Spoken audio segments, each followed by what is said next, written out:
વડોદરા શહેરના વાસના જકાતનાકા ખાતે આવેલ ક્રાંતિકારી સેનાના ગણેશ પંડાલમાં કેટલાક અસામાજિક તત્વો દ્વારા નુકસાન પહોંચાડવામાં આવ્યું હતું।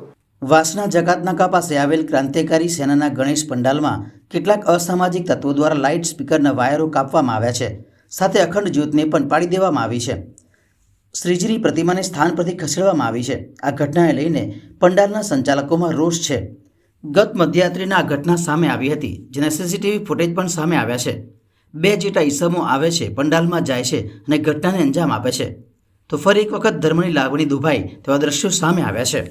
વડોદરા શહેરના વાસના જકાતનાકા ખાતે આવેલો ક્રાંતિકારી સેનાનો ગણેશ પંડાલમાં કેટલાક અસામાજિક તત્વો દ્વારા ગણેશ પંડાલમાં રાખેલી જે અખંડ જ્યોત હોય છે, સાથે જે સ્પીકરોના વાયરો છે, એમ્પ્લીફાયરોના વાયરો છે, લાઇટિંગના જે વાયરો છે તે કાપી નાખવામાં આવે છે। શ્રી ગણેશની જે પ્રતિમાઓ છે, શ્રી ગણેશની નાની જે પ્રતિમા જે સ્થાપના કરવામાં આવી હતી તે પ્રતિમાને પણ હટાવવામાં આવી છે। હવે આ ધાર્મિક લાગણી દુભાય તેવું કૃત્ય સામે આવ્યું છે। મધ્યરાત્રિએ આ ઘટના ઘટી છે। આપણી સાથે પંડાલના સંચાલક ઉપસ્થિત છે, તેમની સાથે વાત કરીશું। શા માટે આ પ્રકારની ઘટનાઓ સામે આવી છે? કારણ કે વડોદરા શહેરમાં ઈંડા મારવાની ઘટના સામે આવી, મકરપુરામાં કાકરીચારાની ઘટના સામે આવી છે, ફરી એકવાર વડોદરા શહેરના ગોત્રી વાસના જકાતનાકા પાસે આ ઘટના સામે આવી છે। શું છે સમગ્ર બાબત?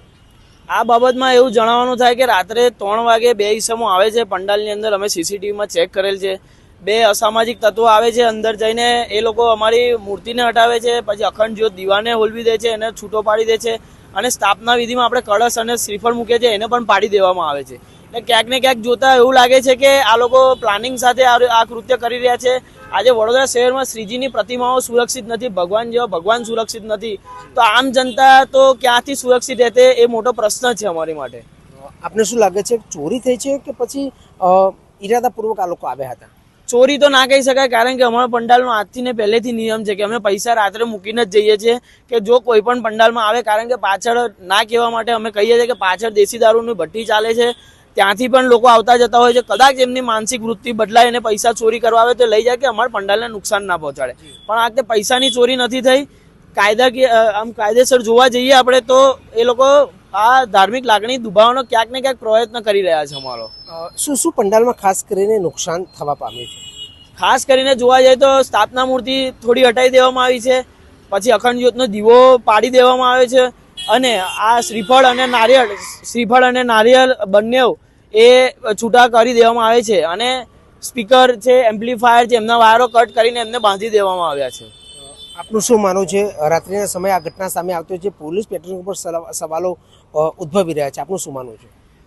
પોલીસ તંત્ર જો ધ્યાન આપે, આ તો માનીએ કે આપણે રોડ પરનો મુદ્દો છે, આ રોડ પરનું પંડાલ છે, નહીં કે ગલી કે કોઈ અંદર હોય, પણ જો રોડ પરના પંડાલમાં આવું થતું હોય તો ક્યાંક ને ક્યાંક અંદરના પંડાલમાં ક્યાંક ને ક્યાંક નાની મોટી ઘટનાઓ થતી હશે, પણ એ લોકો જઈ નહીં શકતા હોય પોલીસ સ્ટેશન સુધી। ચોક્કસથી અત્યારે આ ઘટના સામે આવી છે, ધાર્મિક લાગણી દુભાય તેવી પરિસ્થિતિ સામે આવી છે।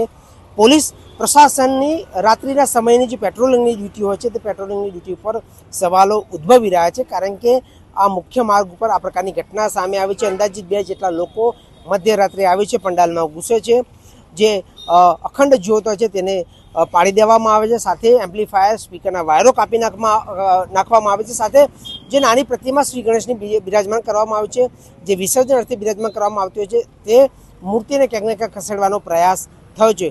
ધર્મની લાગણી દુભાય તેવો પ્રયાસ અહીંયા થયો છે। ચોક્કસથી હવે જોવું રહ્યું કે પોલીસ પેટ્રોલિંગ આ રોડ ઉપર કેવી રીતના કરે છે।